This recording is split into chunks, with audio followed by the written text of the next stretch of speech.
তো বন্ধুরা, এই যে চমকানো একটা রেসিপি নিয়ে এসেছি, এটা হলো ভোগের রেসিপি। ঠাকুরের ভোগের জন্য এটা কিন্তু আপনি বানিয়ে ঠাকুরকে কিন্তু দিতে পারেন।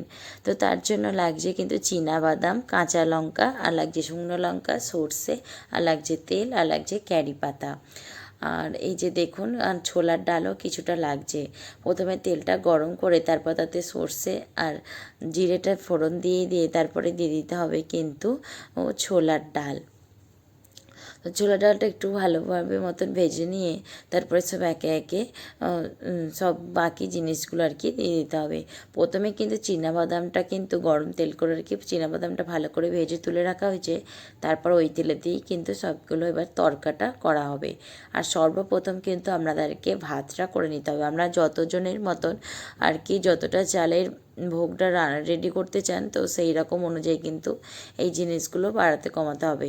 এখানে আমরা 250 থেকে 300 চালের মতন কিন্তু রান্নাটা করছি, তো তার জন্য তরকাটা বানাচ্ছি। তো তাই জন্য কিন্তু এই রকম পরিমাণে সব কিছু লাগছে। তো ছোলা ডালটা ভাজা হয়ে যেতে দিয়ে দেওয়া হলো শুকনো লঙ্কা এবং কাঁচা লঙ্কা একসঙ্গে দিয়ে দেওয়া হলো। এরপর লাগছে কিন্তু আমাদের হিং আর ক্যারি পাতা। তো ক্যারি পাতাটা কিন্তু এখানকার প্রত্যেকটা রান্নাতেই দেওয়া হয়। ক্যারি পাতা দেওয়ার কারণে কি বলুন তো, এর একটা রান্নার আলাদা খুব সুন্দর সুগন্ধ আছে। আর এই যে হিংটা কতটা পরিমাণে দেওয়া হলো দেখতে পেলেন, প্রায় 2 চামচের মতন কিন্তু হিংটা কিন্তু দিতে হবে। আর বড় চামচে হলে 1 চা চামচ কিন্তু দিলেই হবে। আর তার সঙ্গে সঙ্গে কিন্তু ক্যারি পাতাটাও দেওয়া হয়ে গেল।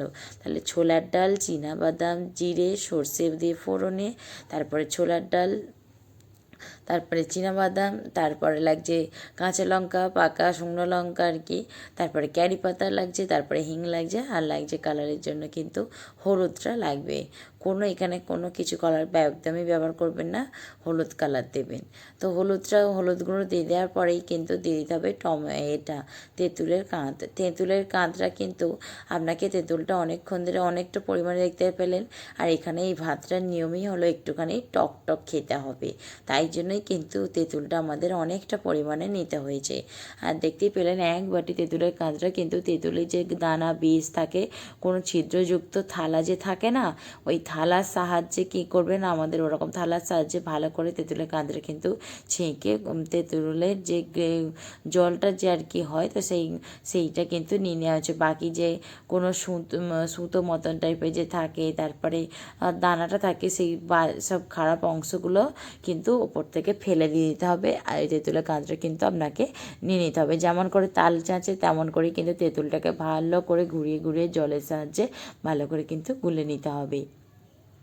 দেখতেই পেলেন যেমন করে আমরা ন্যাচারালি এমনি তেঁতুল গুলে থাকি না, সেই রকম এখানে যেহেতু অনেকটা পরিমাণ, তাই ছাঁকনির সাহায্য করতে গেলে কিন্তু অনেকটা সময় লাগবে। তাই বললাম যে কোনো ছিদ্রযুক্ত যদি থালা থেকে থাকে, তাতে করে করলে কী বলুন তো, তাড়াতাড়ি তাহলে জিনিসটা হয়ে যাবে। এবার দিয়ে দিতে হবে ভালো করে কিন্তু স্বাদ অনুসারে আন্দাজ বুঝে কিন্তু আপনাকে লবণটা দিতে হবে, যেহেতু ঠাকুরের প্রসাদ, তাই কিন্তু কোনো টেস্ট করা যাবে না। আর কালারটা একটুখানি আপনার দাদাভাই দেখে নিল যে কালারটা ঠিক আছে কিনা, কারণ এই ভাতটাই হলুদ হলুদ মতন দেখতে হবে। আর যে দেখুন ভালো করে কিন্তু হয়ে গেছে, তেলও ছেড়ে দিয়েছে রান্না থেকে। আর জলটাও দেখুন অনেকটা কিন্তু টেনে নিয়েছে। জল বলতে এখানে কোনো এক্সট্রা জল ব্যবহার করা হয় না, তেঁতুলেরই যেইটা দিয়েছিল তাতেই যে জলটা ছিল সেটাই পুরো শুকো মতন হয়ে গেছে। এরপরে কিন্তু ভাতটা কিন্তু একটা বড় পাত্রেতে ঢেলে আপনাদেরকে কিন্তু ঠান্ডা করে রাখতে হবে। ঠান্ডা অবস্থাতেই মেশালে কিন্তু খুব ভালো হবে। আর ভাতটা দেখবেন একদম যেন কোনো নরম নরম না হয়, তাহলে কিন্তু খেতে ভালো লাগবে না, মেশালে কিন্তু আরও নরম হয়ে যাবে।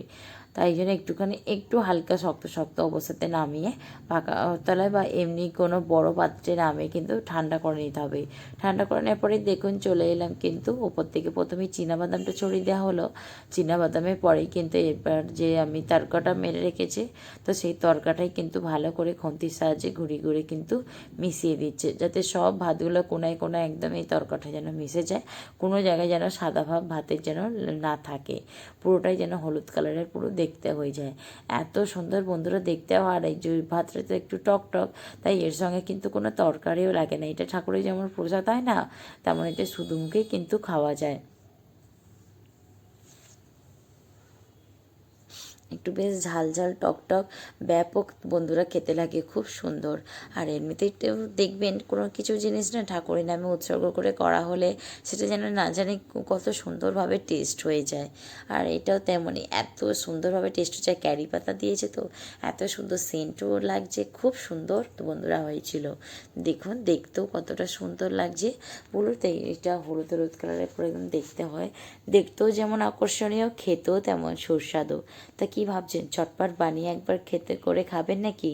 নাম কিন্তু এর আছে, নামটা হলো ফুলি বরকা।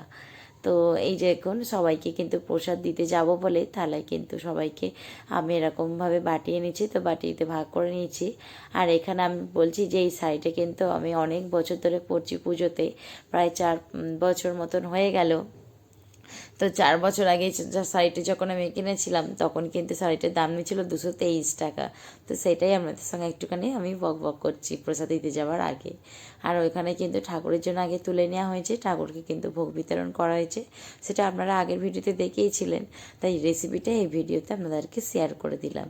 তো কেমন লাগলো কিন্তু অবশ্যই কিন্তু আমাকে কিন্তু কমেন্ট করে একটি জানাতে ভুলবেন না। ভালো লাগলে ভিডিওতে একটি লাইক করে দেবেন। আর চ্যানেলে নতুন হয়ে থাকলে চ্যানেলটি সাবস্ক্রাইব করে পাশে থাকা বেল আইকনটি ক্লিক করে রাখবেন প্রতিদিনের নিত্য নতুন ভিডিও দেখার জন্য। আর আপনারাও যদি চান কিন্তু এইভাবে কিন্তু বানিয়ে নিতে পারেন, খুবই সহজ, মানে এর থেকে সহজ আর কিছু হয় না বন্ধুরা। এত সহজভাবে একটা কিন্তু ভোগ রেসিপি আপনাদেরকে করে কিন্তু দেখালাম। তো ঠাকুরকে যদি আপনাদের ঠাকুরকেও দিতে পারেন আর নিজেরাও কিন্তু বানিয়ে একবার অবশ্যই খেতে পারেন। যখন কোনো দেখছেন বাড়িতে সবজি নেই, তো এই রেসিপিটা একবার অন্তত ট্রাই করার অনুরোধ রইল আপনাদের কাছে। এটা হায়দ্রাবাদের স্পেশাল ফুলি বরকার রেসিপি। এই যে দেখুন আমাদের ছোট্ট গণপতি